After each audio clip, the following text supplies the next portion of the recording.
그 이론도 있고 그런데 우리는 그런 것들을 다 얘기를 하려고 하는 건 아니고 이게 어쨌든 성경 이해하는데 좀 도움을 받으려고 하는 거잖아요. 그래서 이제 최대한 간단하게 정리를 했습니다.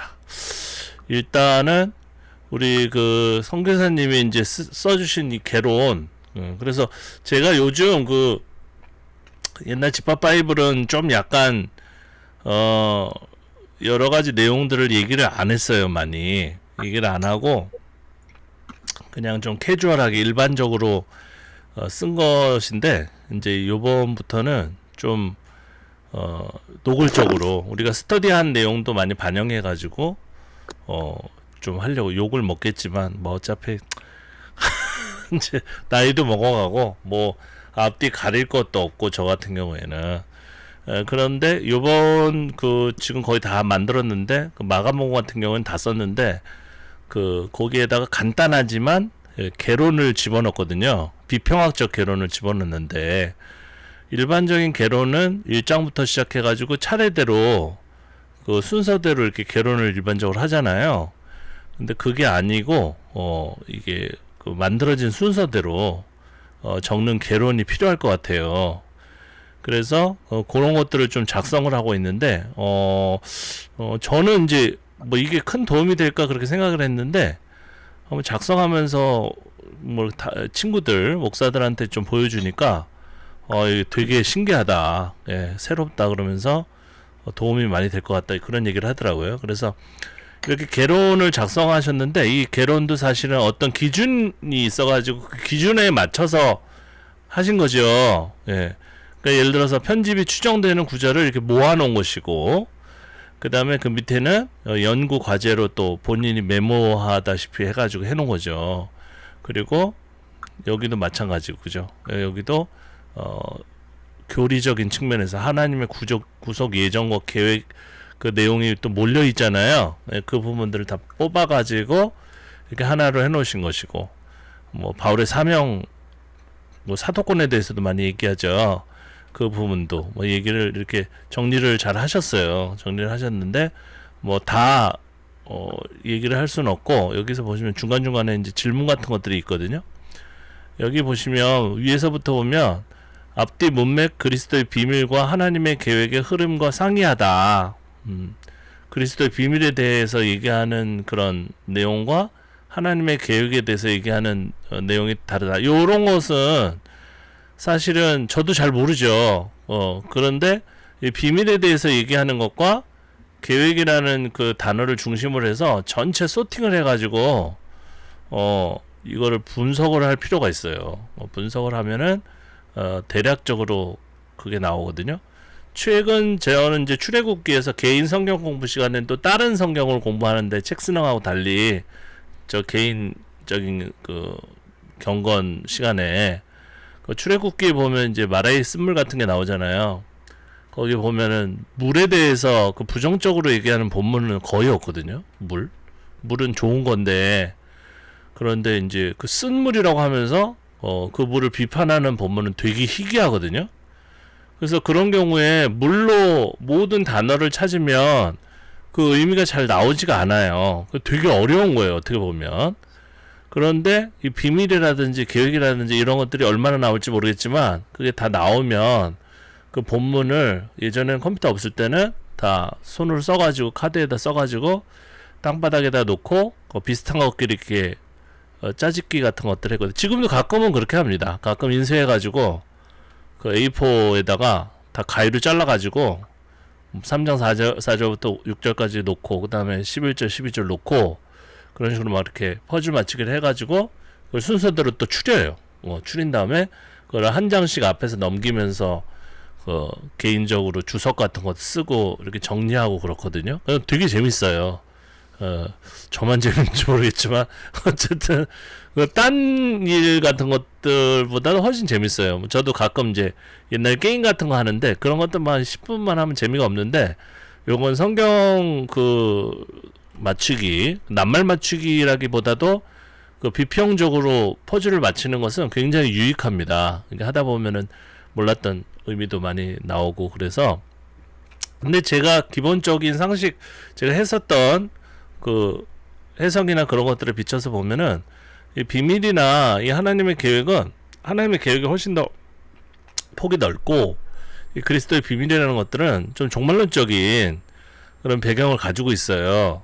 그러다 보면은 이런 개론을 통해서도 약간 좀 극심한 박해, 네로 황제라든지 그죠? 예, 그런 황제들의 박해를 전후로 이 사람들이 압박을 받으니까 이 비밀이라는 키워드를 갖다가 언급을 한 거 아닌가, 그렇게 추정을 할 수가 있습니다. 일단 요거에 대해서는 더 깊이 연구를 해봐야 되고요. 그리고 여기 보면은 뭐 언행을 삼가라, 이게 윤리적인 내용들이 많이 나온단 말이에요. 윤리적인 거. 이건 두 가지로 볼 수가 있는데, 일단은 제 얘기가 아니고 일반적으로는 해석가들의 내용들 책을 다 읽어보면은, 아까 주석책도 막 그 다 읽어보시려고 하는 건지 그거 엄청 비싸요. 다 사시려면은. 저도 다 못 사고 일부는 구해가지고 복사해서 보고 그랬었는데, 그런 것도 다 읽고 나서 이제 이거를 생각해 보면은 이런 그 그리스 로마의 그런 윤리 책이 있어요.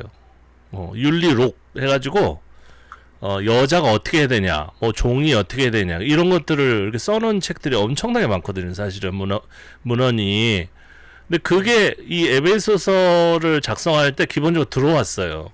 들어와가지고 그게 이제 신앙적으로 색깔이 입혀진 것이라고 보는 게 기본적인 그 해석, 그 일반적인 해석자들이 얘기하는 그 공통된 견해예요. 저도 좀 그거를 얘기하고, 그런데 저는 거기다 플러스 알파를 해서, 원래 이 학문이라는 것은, 연구라는 것은 다른 사람이 해놓은 것들 공부를 한 다음에 거기서 끝나면 안 되고, 그러면 그냥 빠가 되는 거거든요. 누구 빠, 그죠? 그 사람을 그냥 추정하는 사람이 되는 거거든요. 예, 뭐 박윤선이면 박윤선 빠, 박윤선 파가 되는 거거든요. 그럼 그게 무슨 의미가 있어요? 그 사람도 틀릴 수도 있고 부족할 수도 있는데, 그러지 말고 거기에 뭔가 추가하든지 뭘 바꿔가지고 자기가 새롭게 확실하게 깨달은 것들을 추가해야 되거든요. 근데 보면은 이런 걸 왜 갖고 왔는지는 연구를 안 해놨어요. 이걸 왜 그리스 로마에 있는 그 윤리 책자를 왜 갖고 왔냐? 그런 곳은 저는 어떻게 보냐면, 이 교회가 좀 약간 안정화가 되면서 이 사람들을 교육시킬 필요가 있었던 거죠. 그런데 그 전 세대에는 그 윤리적인 얘기를 안 했어요. 예.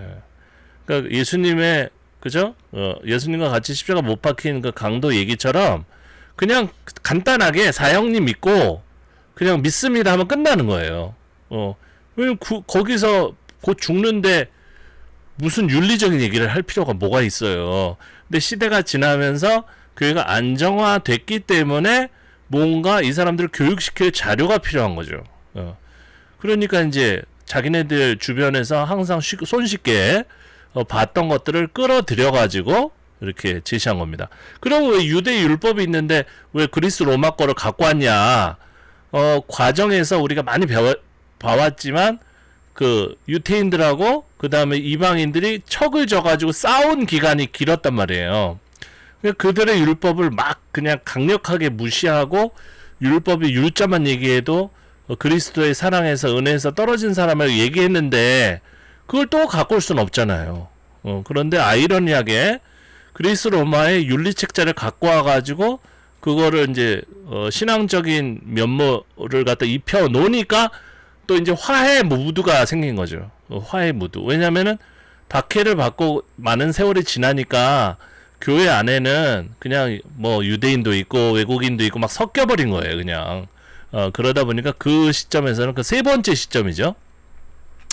거기서는 더 이상 이제 비판하지 말고 이제 잘 살아보자, 이런 쪽으로 또 갔었던 것 같습니다. 그러다 보니까 되게 헷갈리죠. 근데 그 구약에 비해서는 굉장히 간단하기 때문에 뭐 그렇게까지는 어렵진 않아요. 그리고 이제 바울에 대해서 자기가 사도권을 주장하는 것은 저는 좀 전대로 보거든요. 좀 그 유태인들과 이방인이 갈등을 일으켰던 초기의 상황에서 이 바울이 왜 사도냐, 뭐 그것을 부정하는 사람들이, 그러니까 비판하는 야당이 살아있을 때 그거에 대한 반론으로 자꾸 자기가 사도라고 주장을 한 거 아니겠어요? 그런데 많은 학자들은 이 사도권이 바울에 의해서 얘기된 게 아니라 저 후대라고 얘기하는데 저는 그 근거가 없다고 생각합니다. 잘못된 그 생각이라고 생각하고요. 그 다음에 이제 종교 빙자 사기꾼들 이런 것들은 이제 이것도 마찬가지로 교회가 어느 정도 사이즈가 커지고 안정화가 됐기 때문에 이런 사이비가 생기는 것이지, 그 종교에 아무런 매력이 없을 때 그 뭐 사람 날파리가 꿰지 않죠. 뭐 먹을 게 있어야지 꿰는다고 생각하기 때문에, 이런 항상 제가 이제 그 여러분들한테 말씀드린 거는 시대를 항상 생각하라고 그랬잖아요. 이게 문학적으로 어떤 표현만 너무 집중하다 보면은 이게 함정에 빠집니다. 그래서 여기 좋은 말씀을 써놨는데, 에베소서 3장에서 바울의 사명이 만약 후대에 삽입되었다면 바울이 자신의 사명을 변호 혹은 두드려야 했던, 그러니까 없잖아요. 그죠? 이유가 없잖아요. 왜 그 후대에 교회가 다 안정화되고 바울이 세운 그 전통을 해가지고 이방인들의 그 교회는 바울을 대단한 그 목사님으로 생각하고 있는데, 뭐 거기서 그 사람이 목사야 이런 얘기가 왜 나와요? 그죠? 그러니까 앞뒤가 저는 안 맞다. 책을 읽으면서 그렇게 주장하는 분들이 꽤 많은데, 저는 그 합당한 이유는 찾지 못했다, 이렇게 말씀을 드리겠습니다. 그리고 요 내용 같은 건 하나님의 구속 예정과 계획이 교리거든요. 교리도 압축돼 가지고 나와 있어요. 이것도 두 가지 측면으로 볼 수가 있죠. 그러니까 이미 사람들에게 그제 이런 어떤 구속에 관한 그런 그 교리가 다 알려져 있기 때문에 그거를 압축해 가지고 우리 사도신경 만드는 것처럼 이게 만들어 놓은 거 아닌가. 그리고 찬송에 대한 그 모범도 나오는 거거든요. 기도의 모범도 나오고. 이것은 에베소서 자체의 핵심이 교회론이라고 하는데 그 말은 맞죠. 그러니까 이 안에는 교회가 시스템화되고 어떤 규모를 갖춘 다음에 필요한 모든 내용들이 다 들어있다, 이렇게 보시면 됩니다. 그러니까 그래서 교회를 개척하는 사람에게 이 에베소서를 주고 사본을 주고 요거대로 하면 된다고 이제 가르쳐 줄 만큼, 물론 우리는 알 수 없지만 목사님에게 주는 일종의 그 교회 매뉴얼, 개척 매뉴얼 같은 그런 느낌이 많이 들어 있습니다. 여기 뭐 성문제 여러 가지 문제도 해결하는 방식도 나와 있는 것이고, 그다음에 이단 처리, 종교 빙자 사기 이걸 어떻게 처리해야 되는지, 그리고 그 신도들을 어떻게 관리해야 되는지도 나오잖아요. 그죠? 부부 뭐 이런 문제, 종과 주인 이런 문제. 그래서 그렇게 교회에서 이렇게 실제적으로 윤리적인 터치를 하려고 하다 보니까 어떤 이런 윤리록 같은 것들이 필요했다. 저는 그렇게 정리를 에베소서 하면 그렇게 정리하고 가르칠 때도 그렇게 하고 있습니다. 그 다음에 좋은 질문들을 많이 하셨는데, 예정론 과연 예정되었을까? 하나님의 관점에서 예정되었다고 말하면 옳은가? 그래서 에베소서 1장 4절부터 5절까지 곧 창세전에 그리스도 안에서 우리를 택하사 우리로 사랑 안에서 그 앞에서 거룩하고 흠이 없게 하시려고 그 깊으신 뜻대로 우리를 예정하사 예수 그리스도로 말미암아 자기 아들들 되게 하셨어요. 원래는 이런 이미 하나님께서 계획을 세우고 그 다음에 그 계획에 따라서 이렇게 어떤 일을 행하신다는 것들은 이미 교리화가 된 상태예요. 제가 봤을 때는. 그래서 이것을 얘기할 때 그렇게 설명이 길지가 않아요. 그러니까 하나님이 주인인 거죠. 신정론이 여러 가지가 있는데 그 중에서 하나님이 모든 것들을 계획하고 그걸 진행하신다. 이런 것들이 이제 근본주의적인 그 신정론이거든요. 예. 원래 신정론은 저는 자유주의라든지 아니면 이 비평학에서는 왜 하나님이 살아계신데 왜 이런 불행이 일어나지? 이런 질문에서 나온 거예요. 독일 신학에서는 신정론이 그런 건데, 그거를 탁 채가지고 90년대에 1970년대부터 90년대 미국 신학자들이 그게 뭐냐? 필요 없어. 그거는 뭔가 하나님에 대해서 질문을 하는 거잖아. 우리는 필요 없어. 그래서 신정론이 하나님이 정치한다. 하나님 모든 것들을 다 책임져 준다는 그런 그 신학으로 가중한 거죠. 근데 우리는 잘못 알고 있는 거죠. 원래 그 미국 신학이 먼저고 독일 신학이 나중인 것처럼 얘기하는데 그게 아니라 독일에서는 뭐 별별 거 다 있었는데 그 독일어의 그 언어적 문제 그런 것들은 잘 못 읽죠. 미국 신학자들은 독일어 잘 못하니까는.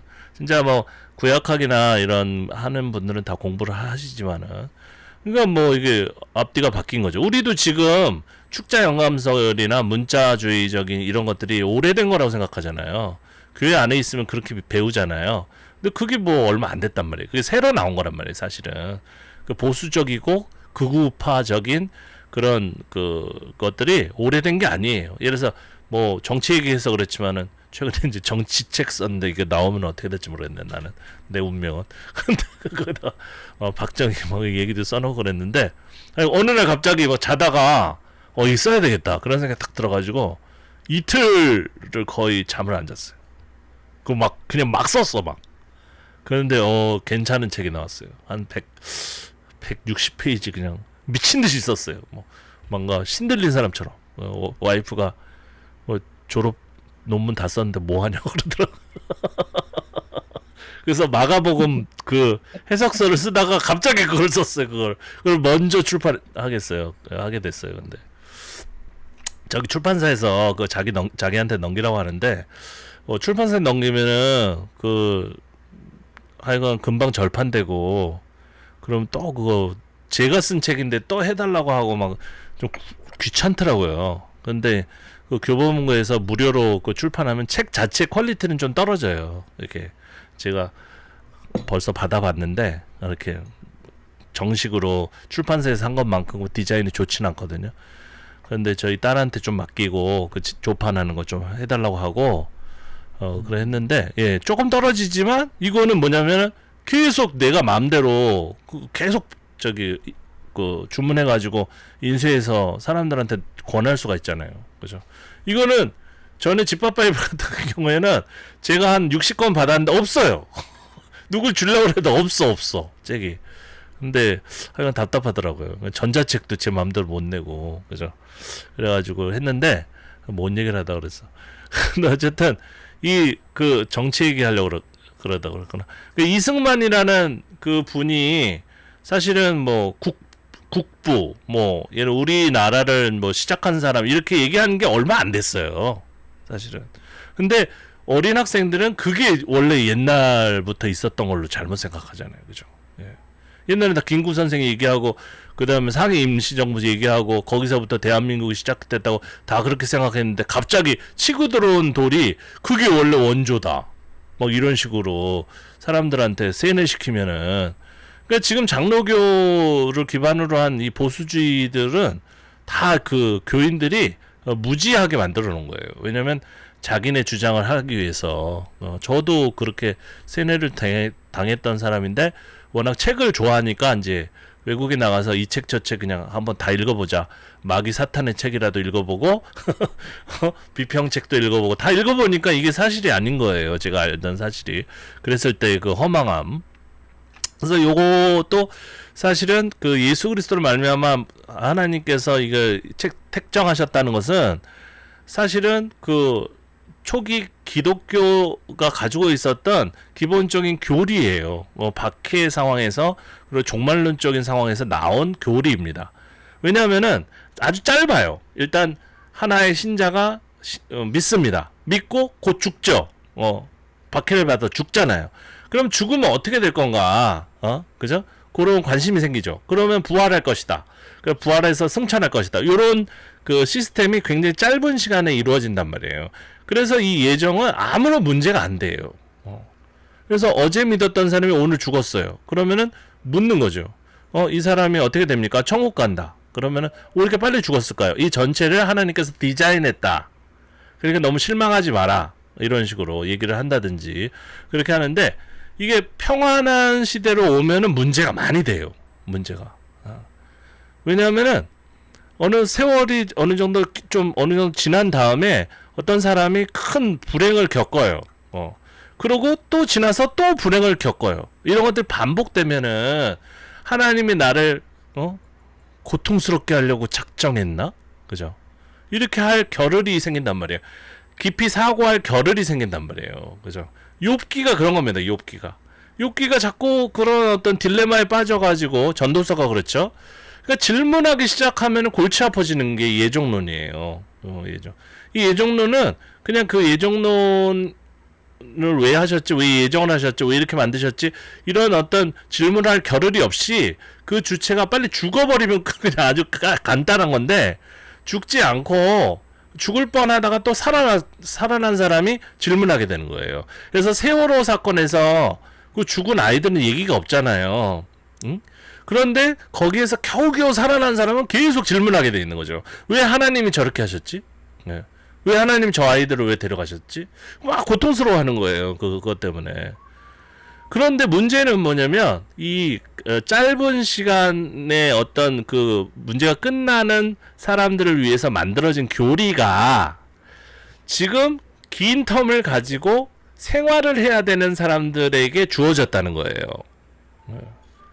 그러다 보니까 혼란이 오는 거예요. 혼란. 예. 그 예정은 그냥 뭐 원어적으로는 미리 정한다 그런 뭐 별 뜻은 아니에요. 그런데 이 짧은 그 인생을 가진 사람들은 운명론적인 어떤 이런 예정론을 가져도 됩니다. 돼요. 하지만 긴 시간을 가지고 살아가는 사람들은 이거를 자기 삶의 기반으로 가지면 안 돼요. 왜냐면 맨날 운명 타령하고 하나님께서 뭐 작정하셨다 그러면서 일도 안 하고 막 어차피 나는 하나님이 지켜주실 거야, 인도하실 거야, 그러면 안 되잖아요. 그죠? 그리고 심지어 어떤 그 사이코패스 같은 사람은 자기 자식들을 죽이고 하나님이 예정하셨다 이런 소리도 막 하잖아요. 그러니까 안 되는 거예요 여기서는. 그래서 우리들이 알아야 될 거는 예정론이 그렇게 박해와 아주 짧은 텀을 가진 신작, 인생의 기간을 가진 사람들을 위해서 먼저 만들어졌다라고 여러분들이 잘 컨셉을 잘 가지셔야 되고, 그것들을 그러면 여기에는 적용을 할 수 없느냐? 그럼 더 이상 얘기하지 말아야 되느냐? 그거는 또 아니잖아요. 성경에 나와 있으니까 우리는 또 그걸 활용을 해야 되잖아요.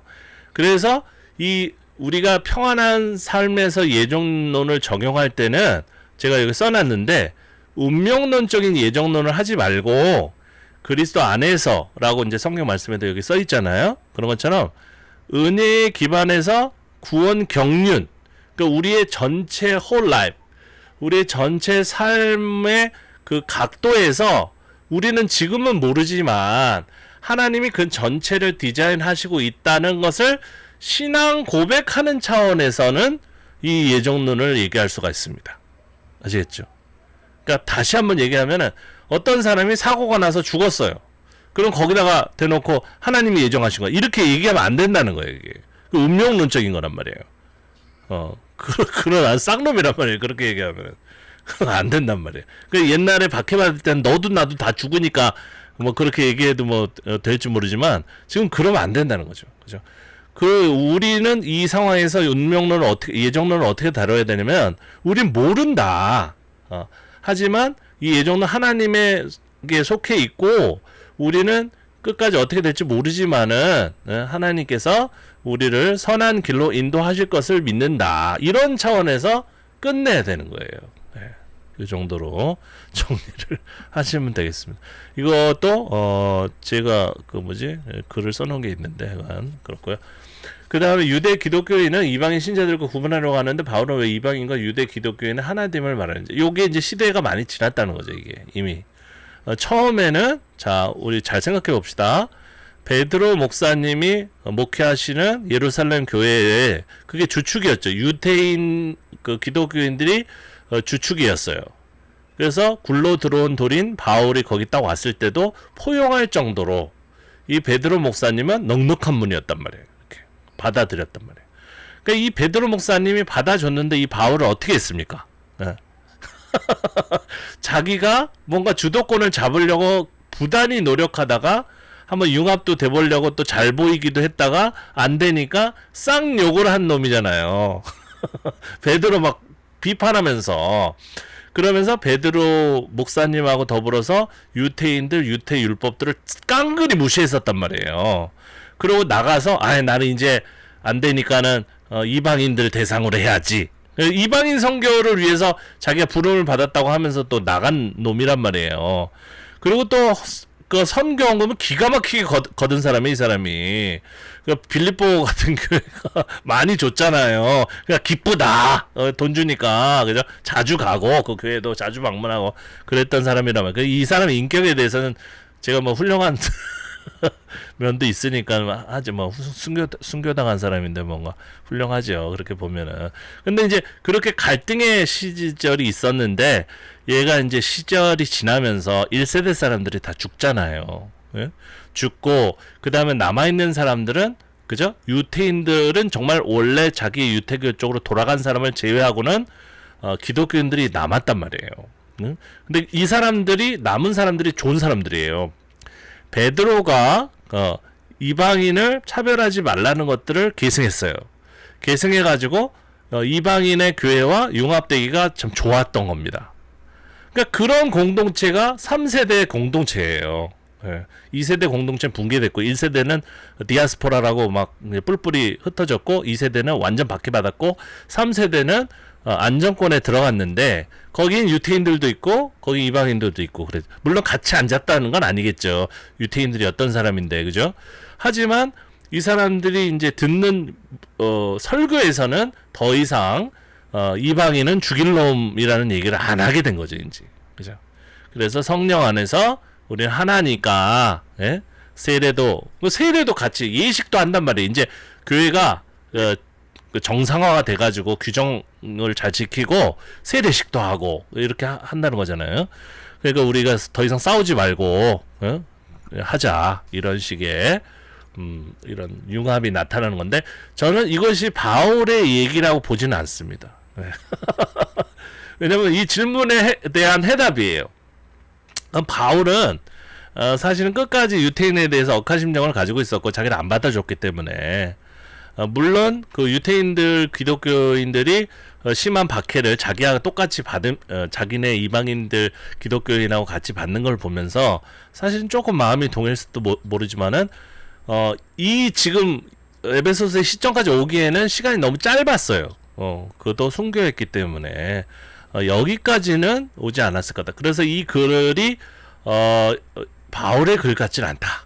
저는 기본적으로 그렇게 생각하고요. 특별히 4장 4절이 또 그런 단서입니다. 성령 안에서 한 분이다. 이런 건 굉장히 성숙한 표현이에요. 성령 안에서 한 분이다. 성령론은 우리가 구약 성경 할 때 배웠지만은 어디서 나왔습니까? 예. 결국은 이들이 포로로 끌려가면서 이동성전 개념이잖아요. 하나님도 이동한다. 처음으로 이동하는 영적인 하나님에 대해서 얘기했단 말이에요. 그죠? 예. 그러니까 그때부터 나왔는데 그때는 위로의 성령이었단 말이에요. 에스겔서 같은 경우에는 위로하고 죽은 자를 살리시고 그죠? 예. 왜냐면은 뭐 능력은 없어. 이런 제국을 멸망시킬 수는 없어요. 지금도 그렇죠. 성령님이 무슨 실제로 우리의 어떤 문제를 금방 해결해 줍니까? 기적적으로? 그런 건 아주 드물죠. 일반적으로는 우리 마음을 다스리게 하고 아유 화나 죽겠는데 좀 가라앉게 하고 위로해 주시고 그죠? 예, 기도하면은 우리에게 은혜 주시고 그런 분이 성령이잖아요. 그죠? 그러면은 그렇게 위로해 주시고 은혜 주시는 성령으로서 계시다가 신약 성경에 오면 능력의 권능의 성령으로 나타나거든요. 이것도 배경이 있어요. 그러니까 예수님이 이 성령의 권능으로 행하시는 그런 능력으로 나타나는 거거든요. 처음 초창기만 해도 굉장히 부드러운 위로의 성령이에요. 아직도. 예수님이 세례 받을 때 나타나서 부드럽게 말해요.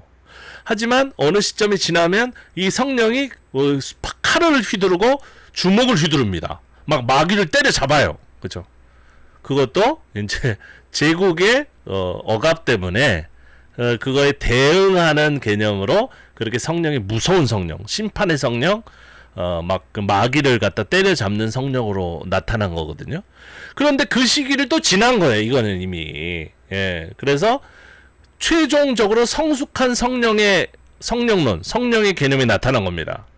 그러면 이 3단계 성령, 처음에는 위로와 우리를 재건하시고 부활하게 하시는 성령, 그 다음에 능력의 성령, 그 다음 세대인 우리의 성령은 어떤 성령님이에요? 하나 되게 하시는 성령. 예. 갈등을 해결하는 성령이란 말이에요. 그죠? 그러니까 지금도 아직도 성령을 힘으로 얘기하는 사람은 그 이상한 사람이에요. 그 시대 지난 얘기를 하고 있는 거거든요. 신약 성경을 문자적으로 믿으니까 그렇지. 예를 들어가지고 우리 가정에 성령이 충만하게 하여 주시옵소서. 그럼 뭘 기도하는 거예요, 이게? 내가 그냥 성령의 능력을 확 받아가지고 투시를 하고 말이야. 그리고 우리 아내를 갖다 내가 정복하고 우리 경제권을 내가 잡고 이거 아니잖아요. 그죠? 이게 뭐 하는 겁니까? 그게 무섭게. 그게 아니라 우리 성령이 우리 가정 안에 충만케 한다는 건 뭐예요? 우리가 마음을 터놓고 그냥 하나 되어서 화목하게 그런 거 아닙니까? 굉장히 성숙한 성령론을 얘기하고 있기 때문에 이 전체에 그 뭐 사도권 그거 뭐도 있고 이방인 신자들 잘 지내라 이런 것들은 굉장히 후대적인 그런 본문이라고 보시는 게 적당할 것 같습니다. 그래서 성령이 완숙한 3단계에 가면은 성령의 열매도 얘기하잖아요. 예, 그죠? 성령의 열매는 뭡니까? 사랑과 희락과 화평과. 이거 그 성령이 이 성령 똑같은지 맞는지 헷갈릴 정도로, 그죠? 복음서의 성령은 뭐냐면 마귀를 그냥 막 이거잖아요. 아니잖아요. 그 다음에 에베소 5장에는 가정관계를 다루고 있는데 5장 22절에서 아내들은 남편에게 복종할 것과 5장 25절에서 남편들은 아내들에게 그리스도께서 교회를 사랑하시듯이 할 것을 요구받는데 서로 복종하라고 해석되는지, 그죠? 서로 복종하는 게 맞냐?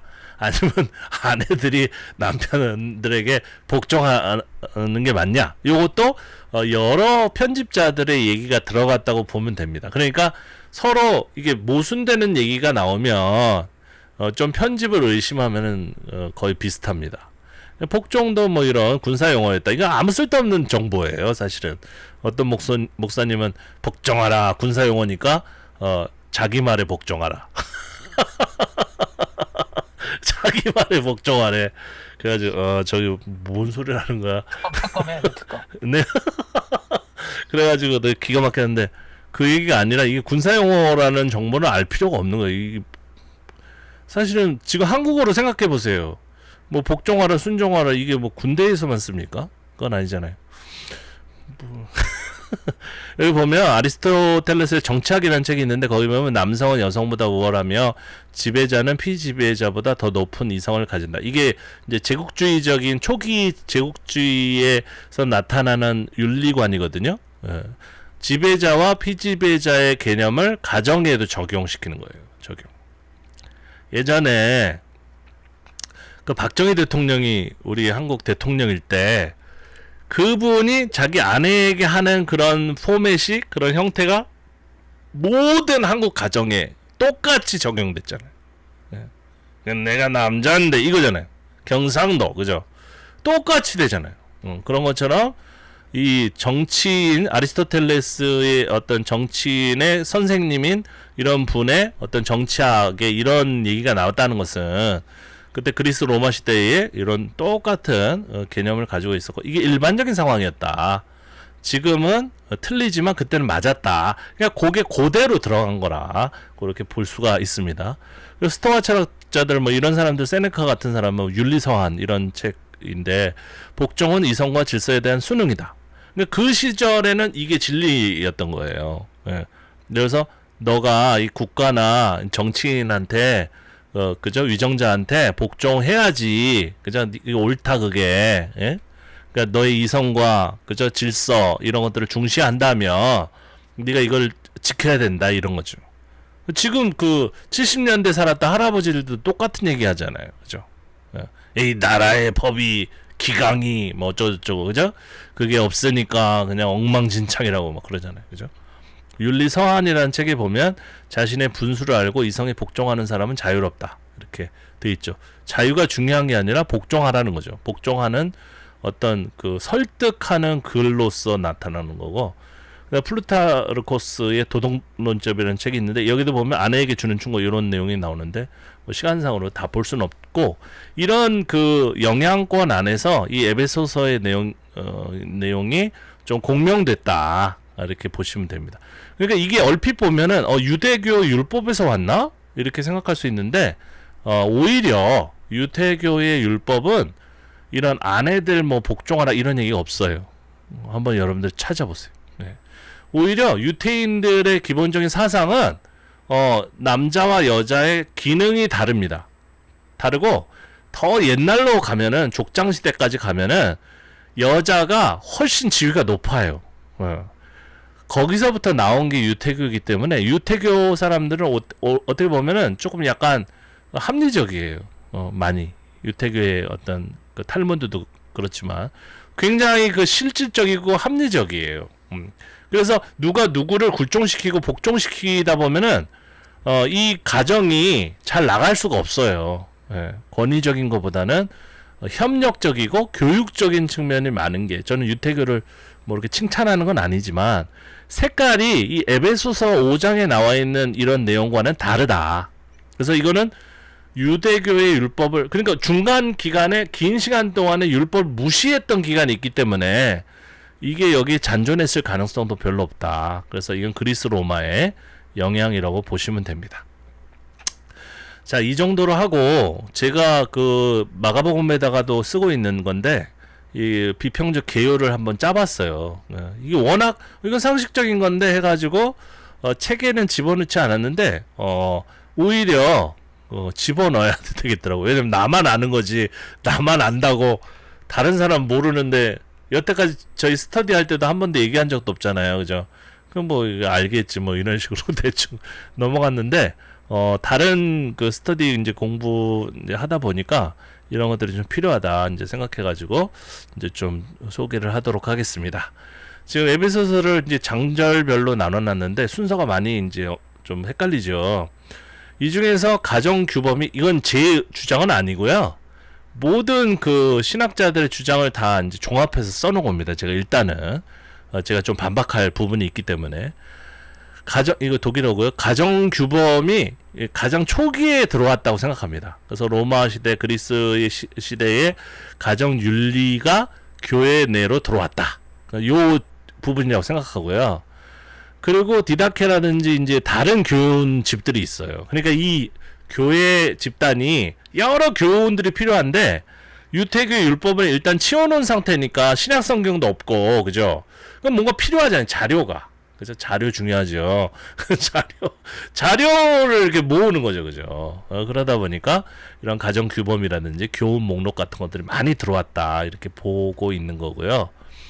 그 다음에 은사와 직분 목록은 이제 교회가 규모가 생기고 그러면서 고린도 전서에도 나오지만은 너는 무슨 일을 하고 너는 무슨 일을 하고, 교회가 이제 좀 건축도 하고 그 다음에 찬양 집회도 하고 그러다 보면은 뭐 찬양 전도사도 세우고, 그죠? 지휘자도 이제 구해야 되고 반주자도 구해야 되고 그런 것처럼 이런 은사와 직분을 나눠 가지고 체계화 시키려고 했다는 것은 100% 교회의 규모가 커졌다는 겁니다. 그죠? 그리고 유대와 이방의 화해 선언은 아까 말씀을 드렸고, 그다음 구원 교리 요약은 일단은 교회가 이제 가르칠 내용인 거죠. 그런데 이 시대를 지나면서 이 교리를 좀 많이 바꿨어야 되는데 그러지 않고 그 종말론적인 그런 상황에서 실제로 박해가 계속 이어지기도 했고요. 없어지진 않았고. 그래서 그 교리를 그대로 끌고 와서 신약 성경에 못을 박아 놓다 보니까 우리가 피해를 보는 거죠. 우리가. 이 구원 받는 방식이 너무 간단해. 너무 간단해가지고 그래서 사형리도 나오고 뭐 쪽복음도 나오고 그러는 거예요. 그 미국 사람들은 그걸 문자적으로 이해해가지고 이게 간단하네? 비즈니스 세일즈하고 똑같네? 방문 판매하고 똑같네? 그래서 띵동 띵동, 그죠? 잠깐 말씀 나눌 수 있을까요? 그죠? 하나님은 당신 사랑하십니다. 저 얼마나 그 교육을 저도 많이 받고 많이 시켰습니까? 여러분도 마찬가지겠지만 이게 뭐 이게? 생명이 그렇게 금방 탄생하는 게 어디 있어요? 콩나물도 5분 만에 자라지 않아요. 뭐라는 거야 지금?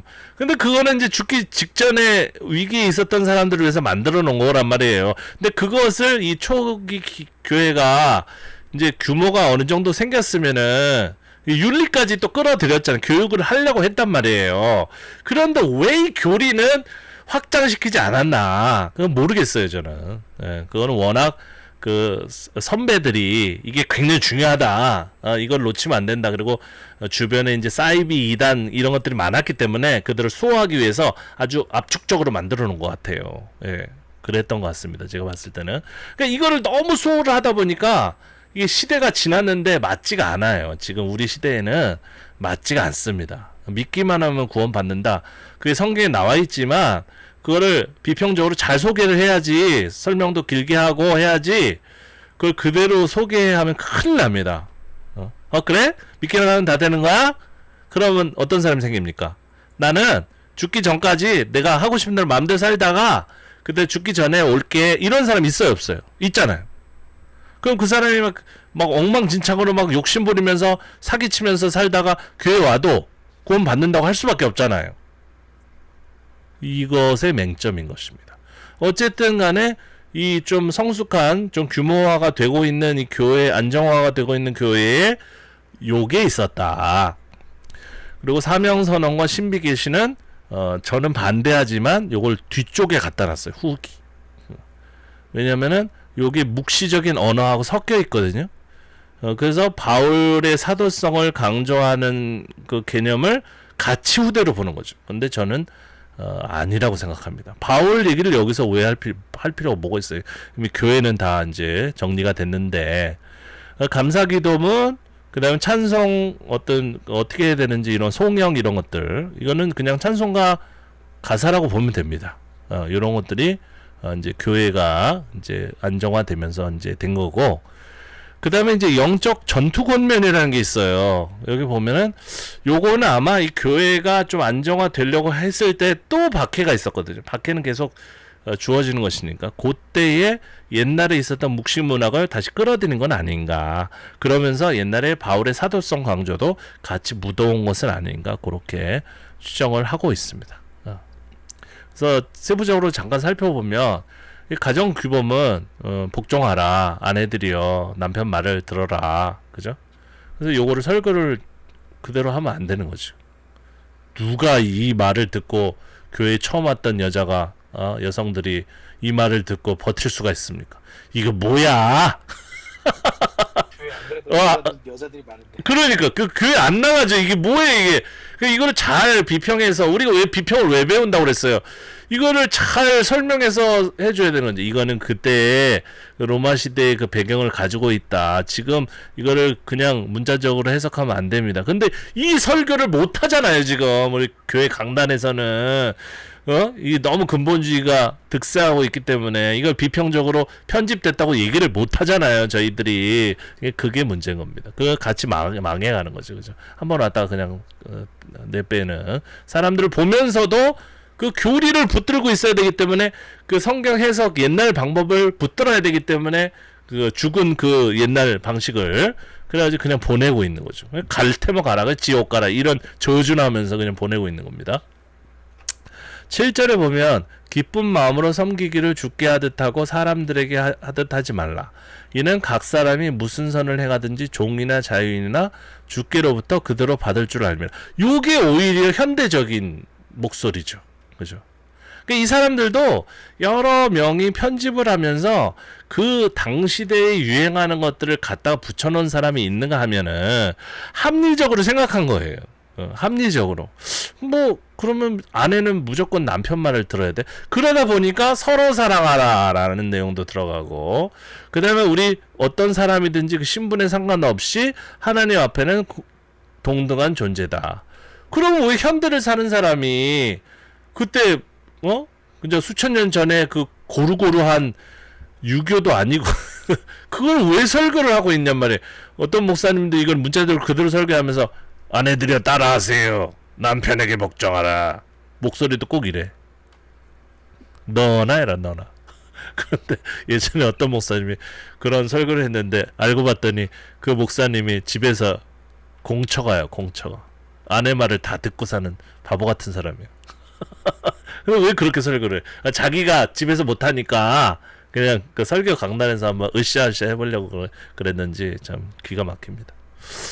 그 다음에 교훈 목록도 굉장히 많이 들어있어요. 그래서 뭐 요런 그들이 감각 없는 자가 되어 자신을 방탕에 방임하여 뭐 잠언 같은 거죠. 오직 더러운 것을 욕심으로 행하되. 그러니까 여기다가 그리스도만 딱 집어넣은 거예요. 그죠? 그리스도만. 오직 너희는 그같이 배우지 아니하였느니라. 이게 원문이겠죠. 그죠? 너희들 배운 대로 지성인이면은 그렇게 살면 안 되는데 말이야. 사기치고 살면 안 돼. 요런 교훈이었는데 거기다 그리스도를 그같이 배우지 아니하였느니라. 예.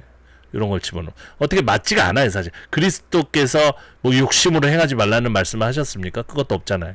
근데 그리스도를 탁 집어넣는 거죠. 이질적이지만 나름 말이 됐다. 그때는.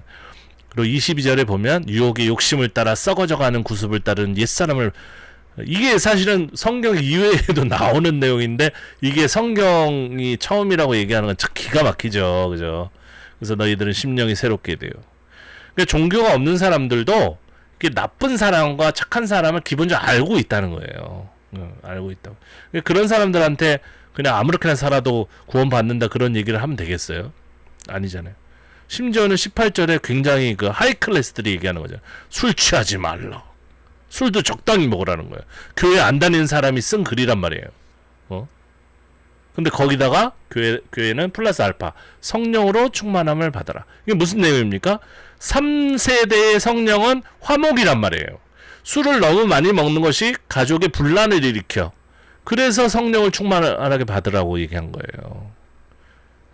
교회에 와서 기도하라는 얘기가 아니라 그 가족의 화평을 이루라는 의미에서 이렇게, 그래서 바로 19절에 나오잖아요. 서로 화답하며 노래를 불러라. 차라리 화답하며 주께 찬송하라. 예배드리라는 얘기일 수도 있겠지만 그런 게 아니라 성령의 지도를 받아서 화평하게 살아라.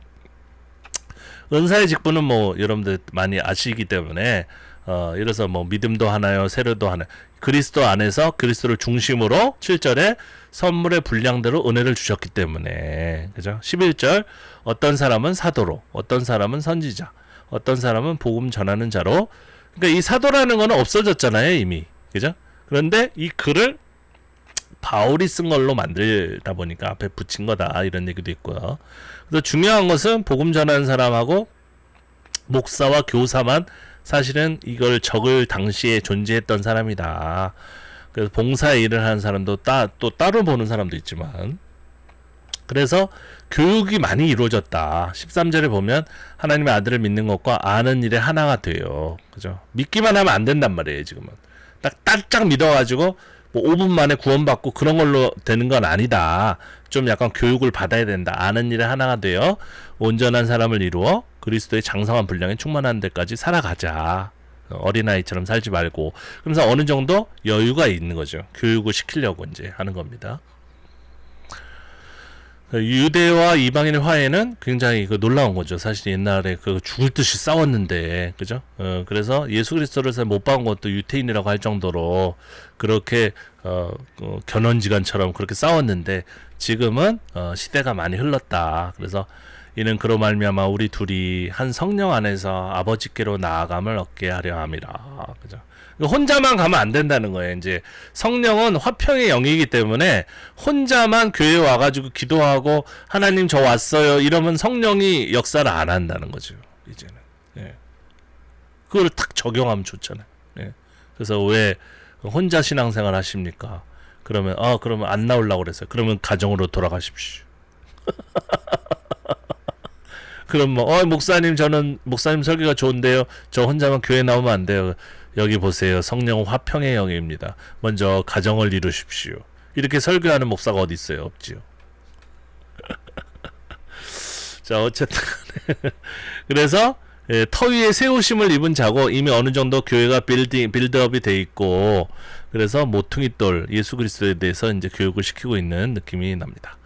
구원 교리는 굉장히 간단해요. 간단합니다. 그래서 여기 핵심이 뭐냐면 8절에 너희가 그 은혜에 의하여 믿음으로 말미암아 구원을 받았으니 이것은 너희에게 난 것이 아니요 하나님 선물이라. 그렇죠. 그 예수님과 같이 못 박힌 강도에게 구원은 선물이에요. 그냥 공짜로 준 거란 말이에요. 이렇게. 그죠? 딱 그 장면 그대로예요.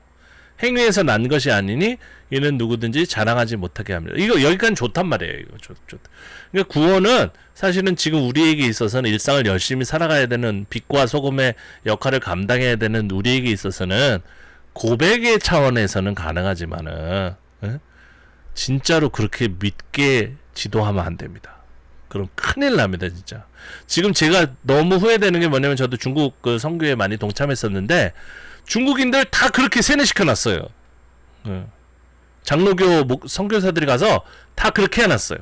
그래서 지금부터 슬슬 그들의 추악한 윤리적인 문제들이 드러납니다. 근데 교회는 계속 잘 나와요. 헌금도 많이 해. 우리가 다 겪은 일이잖아요. 그죠? 뭐 은혜 받았다고 뭐 그냥 꼴값 달고 그래도 뒤집어 보면은 불륜관계 다 나오잖아요. 그게 어디서부터 온 겁니까? 아, 이거 다 하나님의 선물이야. 다 은혜야. 우리 행위가 아니야, 행위. 행위 얘기하면 안 돼. 그죠? 근데 에베소서는 얘기하고 있잖아요. 윤리를 왜 끌어왔어요? 문제가 많다. 윤리적인 문제가 엄청나게 많다. 지금 제가 있었던 싱가포르의 콩이 목사, 아유, 엉망진창입니다. 쓰레기입니다, 쓰레기. 사람인가 싶을 정도로. 하베스트 교회? 하나님이 거기 계셔? 엉망진창입니다. 제가 있었던 한인교회도 엉망진창입니다. 말할 게 없어요. 그 다음 사명선언과 신비계시. 요거는 이제 신비계시라는 것은, 신비로운 것은 자기의 어떤 그 설득력, 사명을 받았던 사도라는 그런 얘기를 하려고 끌어들이는 거죠. 예. 근데 요 시점이 후대인가? 후대는 아닌 것 같다. 그죠?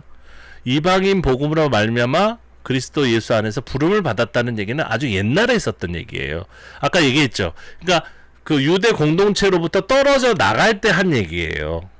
왜냐면 너는 왜 그 베드로 목사님하고 같이 이렇게 선교 안 하고 왜 나왔어? 그러면 나는 따로 나는 이방인들을 위해서 부름을 받았기 때문에 그분들하고 갈 길이 다르다. 이렇게 얘기하면서 그때 얘기했던 거거든요. 예. 그래서 내가 일꾼이 되었다. 이거는 굉장히 초기적인 것 같다. 감사기도는 기도문이기 때문에 여러분들 보시면 딱 요대로 샘플로 기도하라고 시킨 거죠. 시킨 겁니다. 그래서 내가 기도할 때 기억하며 뭐 주 예수 그리스도의 하나님 영광의 아버지께서 뭐 아버지부터 부르잖아요. 우리도 그렇게 그 교육을 받았죠. 하나님 부르고 예수님 부르고 그죠. 이런 거. 그죠? 근데 여기는 그리스도의 이름으로 기도하였습니다. 그건 없네. 그리고 또 교회를 위한 기도도 나오고 아주 짜임새가 있는 요것만 연구해서 어떤 분이 논문을 썼는데 아주 잘 썼어요. 예. 제가 보니까 요거 안에 기도문에 어떤 모범적인 내용이 들어있다. 그죠? 그리고 뭐 통치와 권세, 이 세상을 위해서, 위정자를 위해서도 기도하고 거의 지금 뭐 장로님이나 권사님이 기도하는 그런 형태하고 거의 비슷합니다. 그다음 찬송도 딱 짜임새가 있어요. 그죠? 찬송하리로다 하나님 또 부르고 그리스도 부르고 그죠? 창세기부터 또 시작하는 거죠.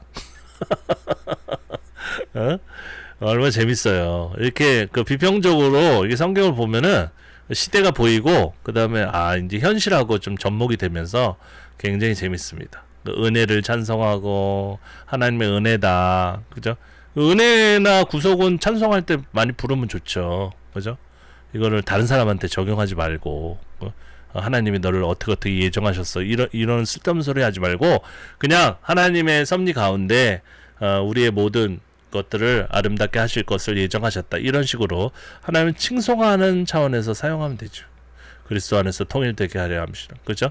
이방인과 그 다음에 유태인들이 지금 하나의 교회를 이뤘다 그런 것들을 알 수 있는 그런 교회의 배경에서 이런 찬송문도 한번 짤 수 있는 그런 여유도 생겼다 이렇게 보면 되겠습니다. 근데 이 영적 전투는 좀 어려움이 있는 것 같아요. 그래서 뭐 하나님의 전신갑주를 입어라, 그죠? 혈과 육을 상대하는 것이 아니요 통치자들과 권세들과 요 부분에서 지금 로마 정권이 또 왜냐면은 이 모든 그 제국의 황제들이 다 괴롭힌 건 아니거든요. 똑같은 방식으로 괴롭힌 건 아니고 아주 독특한 것들이 있잖아요. 독특한 분들이 있잖아요. 그 시대에 맞춰가지고 이런 것들이 또 본문이 형성된 것 같습니다. 진리로 너희 허리띠를 띠고, 그죠? 굉장히 잘 만들어진 거죠. 요거를 이제 주일학교에 그림을 그려가지고 가르치는 경우가 많은데 그때도 똑같이 했었을 것입니다. 요거를 그렇게 좀 약간 형태적으로 눈에 잘 보이는 것처럼 한 것은 굉장히 교육적인 거예요. 예. 제가 요번에 하여간 한국어 교육 논문 쓰는데 하여간 죽을 뻔했어요. 근데 하여간 이 교육적으로 잘 짜임새 있게 해가지고 어쨌든 요런 식으로 어려움이 있을 때 요런 방식으로 대응하라. 영적인 전투에 어떻게 하라. 이렇게 그리고 기도와 간구를 꼭 하고, 그죠? 성령 안에서 기도하고 이를 위하여 깨어 구하기를 항상 힘쓰며. 여기는 다시 위로의 성령으로 나타나는 거죠. 위로. 무섭단 말이에요. 무서우니까 기도하고 간구하면 누굴 찾아야 돼? 성령의 위로. 성령의 위로. 어디나 계시는. 내가 숨어 있단 말이에요. 지금 숨어 있는데 지금 그 숨어 있는 장소에도 함께 하시는, 그죠? 에스겔서의 그 성령이 박해 기간에는 다시 나타납니다. 자, 그래서 일반적으로 이제 얘기하고 있는 비평학에서 얘기하고 있는 개론을 잘 말씀을 드렸고요. 그거를 정리를 다시 해보면 이렇게 두 개씩 짝을 지어봤어요. 가정 규범, 교훈 목록. 그럼 글쓴이에게 왜 이 목록이 필요했을까? 이거를 생각해보고, 은사와 직분, 이방과의 화해. 요거는 교회 구조가 완숙되고 민족 통합적, 그죠? 모든 인류 통합적 교회라고 하면 더 옳겠네요. 통합적 교회가 됐다는 그 증거고, 그 다음 구원 교리, 그 다음 사명선언은 교회 교육이 이제 필요하다는 걸 아는데 왜 사도권을 여기서 언급했나? 이게 항상 제가 가지고 있었던 질문입니다. 질문. 그래서 맞지가 않다는 거죠. 시대적으로. 감사기도, 찬송 형식은 요거는 이제 또 완숙한 형식의 초기 기독교의 모습이니까 또 이 자리가 맞는데, 시대적으로 이걸 바꿔보면 이건 저의 주장입니다. 구원 간단한 교리와 사명선언은 초기적인 것이다. 이게 초기층이고, 그 다음 은사와 직분, 이방과의 화해를 거쳐서 가정규범, 교훈 목록, 감사기도, 찬송 형식, 요런 순서가 거의 완전히 100% 맞지는 않겠지만 아까 그 그림보다는 이게 더 합리적이다라고 생각을 하고 있습니다. 네. 이 정도로 그 에베소서에 대한 내용을 여러분들에게 말씀을 드리고요. 아까 물어보셨던 거 이것도 빨리 말씀을 드리도록 하겠습니다. 주석 종류가 많은데요. 이걸 다 사 모으면 사모님이 싫어하실 거예요. 그 절대 사면 안 됩니다. 그 살 필요가 없어요. 근데 그 아까 저한테 보여줬던 표처럼 그 성경 권마다 좀 1번, 2번, 3번 이렇게 적혀 있잖아요. 그 1번이나 2번으로 써 있는 것만 몇 개 빌려서 아니면 구해서 보시면 됩니다. 예. 근데 저 같은 경우도 거의 다 가지고 있지만 그게 이제 그 어코던스 바이블 그 싱가포르에서 제가 사역할 때 그 도서비로 많이 사줬어요. 거기서 되게 비싸요. 앵커 예일 바이블 이것도 한 질이 100만 원 넘게 산 것 같은데. 근데 싱가포르 그 교인들 부자들이 많았어요. 그래가지고 목사님 뭐 필요한 거 없으세요? 뭐 잠깐 식사하고 뭐 100만 원 주고 1000불 주고 2000불 주고 그랬단 말이에요. 그죠? 근데 제가 그들의 그죠? 엉덩이를 살살 긁어줄 걸. 하는 행태들이 이건 아닌데 해가지고 막 저희 공부 못합니다. 반박하다가 결국 한국으로 쫓겨났네. 이 앵커 바이블은 보수파뿐 아니라 비평적인 성격도 많이 들어있기 때문에 굉장히 유익한 그런 커멘터리예요. 그런 백과사전입니다. 예. 이 베이커 이런 거보다는 이 베이커는 굉장히 보수적인데 뭐 볼 게 없어요. 근데 많이 봅니다. 목사님들이. 예. 근본주의적인 목사님들도 많이 보고 이거 익스포지터 이것도 되게 많이 보는데 이거는 정말 쓰레기라고 보면 됩니다. 거의 복음주의 입장에서 쓰는 건데 막 이걸 읽다 보면 선교해야지 막 전도해야지 그런 열정은 생겨요. 그러나 성경을 좀 약간 비평적으로 합리적으로 해석하는 것은 별로다. 그래서 저는 추천할 때 이 앵커 예일 바이블하고 그다음 밑에 있는 ICC 요거 크리티컬 비평하는데 약간 좀 매운맛이에요. 이건요.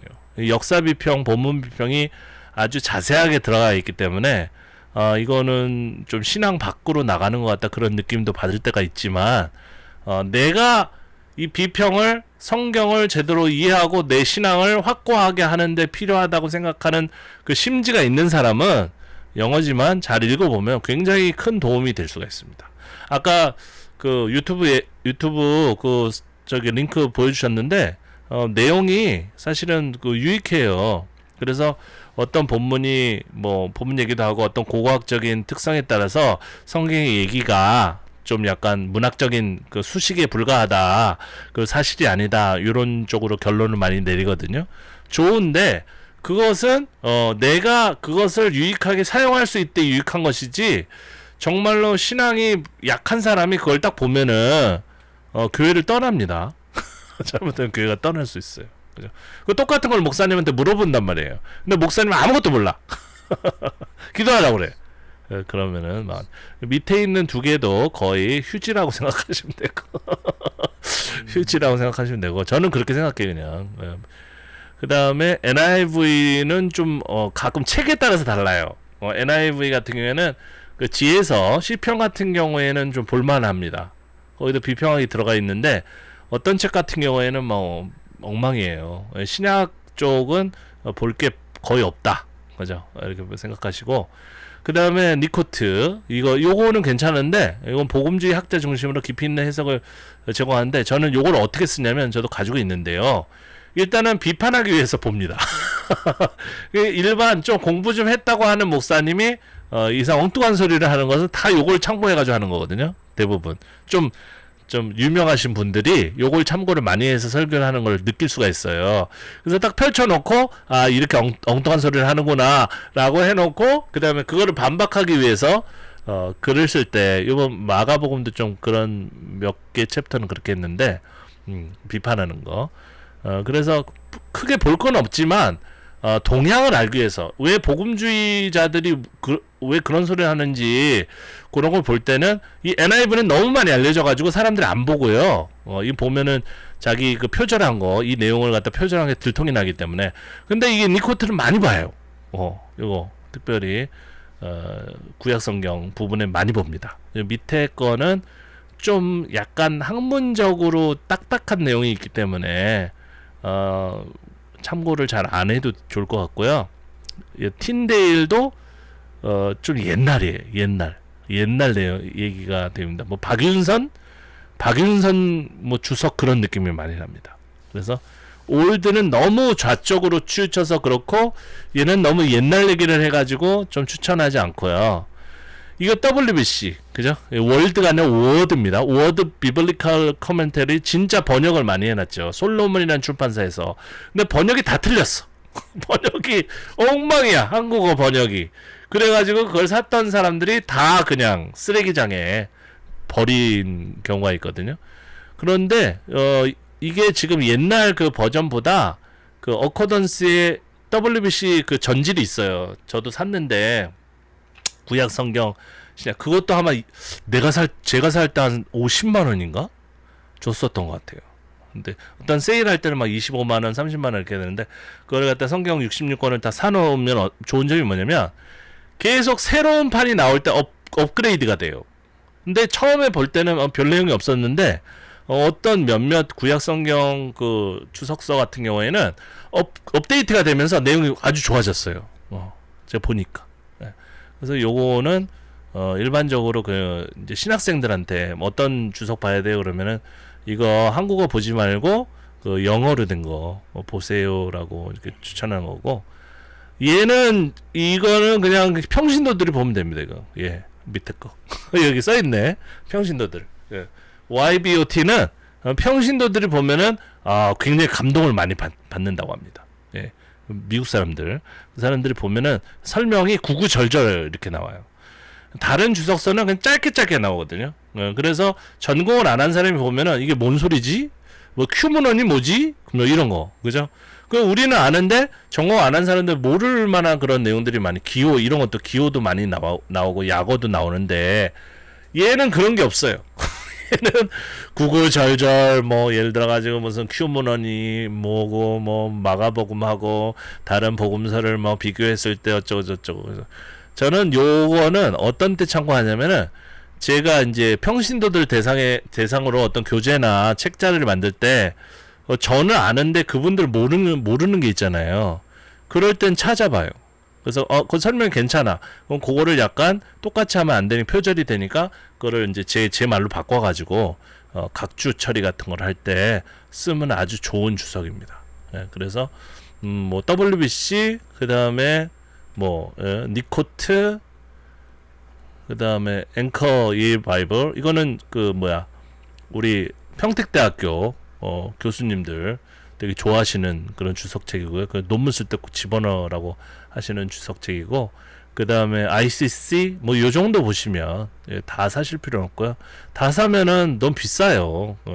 저도 그 뭐 누가 돈 대줘가지고 사봤는데 다 안 봅니다. 안 보고 그 정도로만 만약에 뭐 100만 원을 누가 줬다 사라고 한다 그러면은 일단 앵커 바이블을 다 살 수가 없어요. 그래서 거기서 이제 뭐 구약 부분만 아니면 뭐 신약 부분만 이렇게 사놓고 조금씩 보면은 이 앵커가 되게 좋은 책이에요. 이게 다른 주석책을 안 봐도 이 워드 WBC 같은 경우는 아까 말씀드린 것처럼 권별로 차이가 많이 나요. 예. 근데 저 앵커 바이블은 그렇지 않습니다. 그리고 앵커 바이블 딕셔너리라는 것도 또 있어요. 요 그 주석책 여러 개에 나와 있는 신학적인 그 단어만 뽑아서 사전을 만들어 놓은 것도 있어요. 네. 그것도 같이 보고 그러면은 근데 왜 갑자기 공부하시려고 우리 스터디만 하세요. 이게 예. 우리 엄청 깊이가 있는 태국에 건데. 있다 보니까 이제 사실은 이제 뭐 도서관에 가서 책 빌리기도 쉽지 않고 네. 그렇죠. 그래서 이제 뭐 그렇다고 해서 이제 사역도 같이 하면서 이제 또 하니까 이제 설교 준비하는 시간이 사실은 이제 그 시간을 많이 할애하지 못하는데 이제 그래도 이제 주석을 그래도 참고해가지고 네. 해서 사실은 이제 이거 스터디하면서도 사실은 이제 계속 주석을 이제 들여다보고 하다가 네. 했죠. 주석책은 필요하죠. 근데 저는 그렇게 생각해요. 일단은 성경을 보는 방식을 우리가 배웠잖아요. 그러니까 성경을 먼저 봐야 돼요. 성경 보고 내 나름대로 어느 정도 그 해석을 한 다음에 그 다음에 참고 차원에서 봐야지. 얘네들도 이분들도 학자들이기 때문에 굉장히 설득력이 있습니다. 그래가지고 뭐 WBC를 먼저 봤다 내용을 그러면 그 생각이 머릿속에 떠나지 않아요. 그럼 내 해석이 망하는 거예요 그냥. 예. 그래서 참신한 해석이 나오려고 하다가 이 사람들의 해석을 먼저 봤기 때문에 그게 안 나와버리는 그래서 굉장히 안타까운 거죠. 그리고 자꾸 그 사람들하고 똑같이 쓰게 되고 그죠. 그러는 것보다는 저희 한동훈 교수님이라고 이제 저 가르치신 분이 얘기했는데 그분은 이제 주석책 그분도 많은데 안 본다. 처음에는 그냥 성경을 기도하고 그 성경을 먼저 해석한 다음에 그 다음에 얘는 뭐라고 했는지 한번 자기 거하고 비교하는 차원에서 보면은 유익하다. 그래서 그 논문 쓸 때도 먼저 본인의 주장을 다 쓴 다음에 하나도 참고하지 말고 그리고 이분들을 이제 하나씩 열어보면서 뭐 도움이 될 것만 이렇게 각주로 집어넣어라. 각주는 있어야 되니까 그렇게 하라고 저도 배웠습니다. 네. 그래서 사모님하고 잘 상의하셔가지고 잘 하세요. 아유 너무 비싸 책이. 그리고 왜 이렇게 신학책이 왜 이렇게 비싸요? 예, 좀 싸게 해야지. WBC는 요새 할인해도 예. 정권을 다 사려면은 한 100만 원은 있어요. 그래요? 하기는 뭐 제가 옛날에 되게 사가지고 옛날에 사셨나 봐요. 예, 옛날에 어코던스 2.0, 3.0이 때 샀는데 지금 16이니까. 근데 싱가포르 그 바이블 칼리지 거기 다닐 때 그때 많이 샀어요. 그때 그 싱가포르에서 뭐 공부하시니까 목사님 뭐 책도 필요하시죠? 그래서 뭐 필요하세요? 돈 주면은 다 신용카드에 집어넣은 다음에 다운로드 받고 그거 계속 업데이트 해주니까 좋더라고요. 아직도 가끔 업데이트 해주는데 내용이 좋아요. 많이 좋아졌어요. 계속 업그레이드가 되더라고요. 근데 앵커 바이블 그 커멘터리는 업그레이드 한 번도 해준 적이 없어요. 거의 오자나 탈자나 좀 바꿔주는데 그만큼 굉장히 탁월한 거죠. 성경을 비평적으로 본 게 옛날이나 지금이나 굉장히 그 희한이 아주 뛰어난 겁니다. 네. 안 그러면 계속 바뀌겠죠. 자기 주장이. 네. 자, 우리 하정원 선생님 하여간 오늘은 뿌연 화면으로 제 줌으로 잘 고민해서 바꿔보도록 하겠습니다. 네, 그 아니, 물난리 너무 심하셨는데 어떻게 앞으로 뭐 하십니까? 거기 계속 그 공사해야 됩니까? 방수업자가 다녀갔거든요. 네. 원인을 파악하고 해결 방법을 제시하고 네. 견적을 뭐 제시하겠다는데 하루 이틀 걸릴 건 아닌 것 같고요. 네. 공사 시작은 뭐 한 8월 말 정도 하지 않겠냐 그 얘기였더라고요. 그럼 그때까지 저기 뭐 장마는 안 오겠죠 또? 그러니까요. 저도 잘 모르겠네요. 그러니까 하늘에 하는 걸. 그 참. 그 또 돈도 많이 들 거 아니에요, 그죠? 그렇죠. 작은 돈을 아닐 것 같아요. 그러니까요. 하여간 잘 지내시고 진짜 오랜만에 했는데 하여간 그 제가 오늘 보여드린 것처럼 그 목차 짜는 것도 한번 해보세요. 제가 여태까지 생각을 못 해가지고 여러분들한테 말씀을 못 드렸는데 읽으면서 이제 앞뒤로 한번 조정해가지고 그 단락별로 그거 짜보는 것만 해도 굉장히 유익할 것 같아요. 생각해 보니까. 네. 그리고 그거를 짠 다음에 그 개별적으로 그 구절들도 다시 한번 읽어보고. 네. 자, 우리 김성환 선생님은 어떻게 그 일 다 보신 겁니까 그러면? 그 뭐지? 인도는 사실 못 갔어요, 아직.